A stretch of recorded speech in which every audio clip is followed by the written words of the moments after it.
ආපදා බලපෑම හේතුවෙන් පූර්ණ වශයෙන් හානි සිදු වී ඇති පදිංචි වීමට නොහැකි නිවාස සඳහා නව නිවසක් ඉදිකර ගැනීමට ලබා දෙනු ලබන දීමනාව. නාය ගිහිලා තියෙනවා ගෙදරනේ. ගම් වතුරට ගේත් ගලාගෙන ගිහිලා තියෙනවා. සාමාන්‍යයෙන් ඉස්සර දුන්නේ කොච්චරද? සාමාන්‍යයෙන් ඉස්සර දුන්නේ ලක්ෂ 12යි. එහෙම නැත්නම් 16යි. අපි මේ සැරේට පමණ පසුව આવොත් ආයෙ බලමු. හැබැයි මේ සැරේදී අපි නිවසක් අහිමි වුණු අයට නිවස ඉදිකර ගැනීම සඳහා ලක්ෂ 50ක් ලබා දෙනවා. සමහර විට Tamanට තිබුණු නිවසට වඩා සමහර අයට මං හිතන්නේ ලක්ෂ 50ට වඩා අධික වටිනාකම් සහිත නිවස් තියෙන්නේ නැති. සමහර අයට ලක්ෂ 50ක වටින්නේ නැති නිවස් තියෙන්නේ නැති. හැබැයි අපිට ඒවා ගණනය කරන්න බෑ. දැන් ඒවා ගහගෙන ගිහලා ඉවරයි.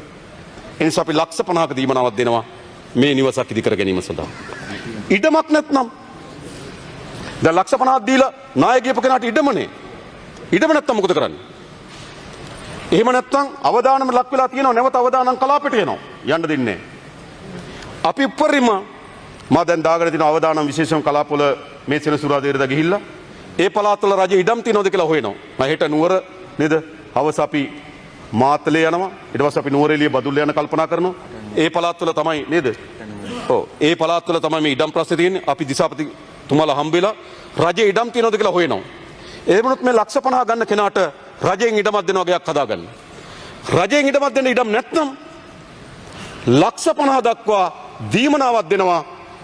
ගේ හදන්න දීපු ලක්ෂ 50ට අමතරව ඉඩමක් මිලදී ගැනීම සඳහා ලක්ෂ 50 දක්වා දීමනාවක් ලබා දෙනවා. ඔවුන් සුරක්ෂිතව යලි පදිංචි කිරීම අපේ රජයේ වගකීම ලෙස සැලකෙන නිසා.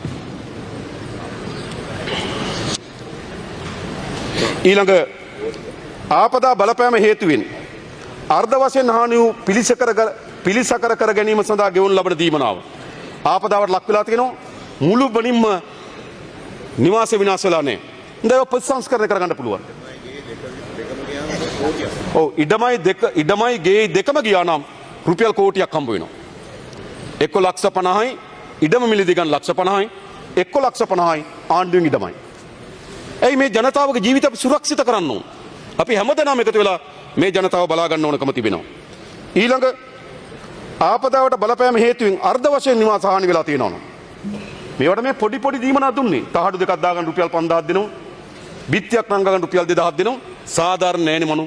එහෙමනේ ගෙව්වේ. හැබැයි අපි මොකද කරන්නේ?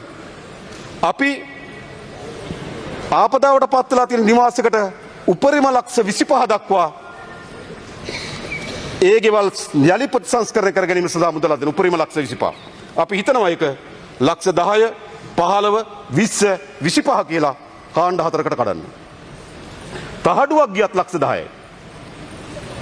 ඇයි තහඩුවක් කියන්නේ ඉතාමත් එතනේ නිවසක් නෑ උන්ට. අපි දන්නවා මේ පළාත්වල තියෙන ප්‍රශ්නේ. ඒගොල්ලන්ට අපි මොකද කරන්නේ? නැවත මේ නිවස ප්‍රතිසංස්කරණය කර ගැනීම සඳහා දායකත්වයක් අපි දෙන්න ඕන. හිටපු තැනටම නෙවෙයි එයා ගේන්න ඕන. හිටපු තැනට වඩා ටිකක් උඩට අපි එයා ගේන්න ඕන.